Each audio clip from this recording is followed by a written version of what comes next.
Mae byd addysg yn fath o yrfa le mae yna ddatblygiadau a cyfleoedd gyrfa yn digwydd yn gyson. Mae rhaid i bobl sylweddoli mae rôl addysgu wedi newid. Dyw e ddim mor draddodiadol ag oedd e, le falle oedd yna bobl falle yn gweld y proffesiwn fel rhywbeth sefydlog ac aros yn yr ystafell ddosbarth yn weddill i oes.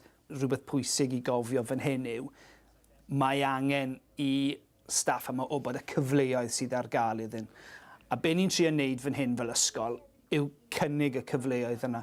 Mi o'n ni'n ffodus iawn wedi gweithio yn fan hyn ysgol gyda 3 ffeneth gwahanol le o'n nhw wedi adnabod cryfderau unigolion. A bron i fod yn annog yr unigolion yna i fynd ar daith gwahanol. Nawr, i fi, y daith nes i benderfyniad oedd edrych ar ochr fugeiliol. Mae dysgu wedi rhoi cyfleoedd arbennig i fi dros yr 20 mlynedd ddiwetha. Dwi wedi datblygu sgiliau rheoli, dwi bellach yn arweinydd cyfnod allweddol 2. Dwi wedi cwblhau cwrs reolaeth ganol. Dwi'n ffodus iawn yn Ysgol yr Hendi le mae'r staff yr athrawon i ni gyd yn annog ein gilydd i ddatblygu ac i wella ein perfformiad ni. Mae cyfleoedd ar gael i ni i ddatblygu yn ein gyrfa. Enghraifft, fe nes i gwblhau y cwrs arweinyddiaeth ac dwi'n nawr yn bellach pennaeth ar y cyfnod sylfaen. Dwi hefyd wedi teithio yn estynedig i wledydd Sweden, Sbaen, Ffrainc ar Iwerddon i weld fel maen nhw yn cyflwyno ac yn addysgu llythrennedd ar rhifedd. Yn gyntaf, fi'n athro busnes a fi'n caru wneud y swydd yna, ond byddai'n rhaid cewid os ni ddim moyn wneud rhywbeth arall yn y dyfodol. Fi ddim jyst eisiau helpu pobl yn adran busnes, fi moyn helpu pobl ar draws yr ysgol. So o ran datblygu gyrfa fi, y gobaith yw gallu mynd efallai mewn i pennaeth blwyddyn mewn blynyddoedd i fynd. Mae'n swnio bach yn od falle bod fi ddim eisiau dringo lan yr ysgol. Fi ddim eisiau cael fy nghymryd mas o beth fi'n licio mwyaf am addysgu.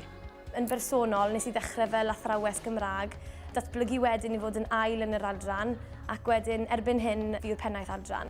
Hefyd bellach yn Nhregaron, ni'n ysgol tair 16, ac felly erbyn hyn fi'n cael y cyfle i fynd i'r cynradd ac yn cael dysgu gwahanol oedrannau yn yr cyfnod rhyddol 2 hefyd. Felly mae yna ddigon o gyfleoedd a mae'r pethau ma'n codi yn gyson.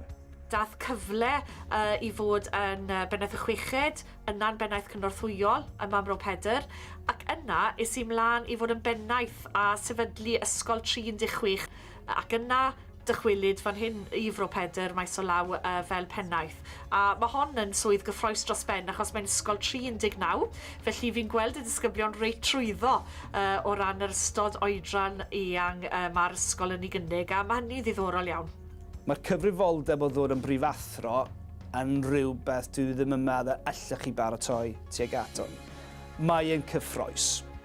Mae yna elfen le dwi'n teimlo, mae yna gyfrifoldeb gen i fi i sicrhau bod pob disgybl yn yr ysgol hon a phob aelod y staff yn cael tegwch ac yn llwyddo. Ond mae hefyd yn rhywbeth doedden ni ddim yn sylweddoli byswn i'n neud os ydych ni nôl fel o'n i'n dechrau offer yng ngyrfa.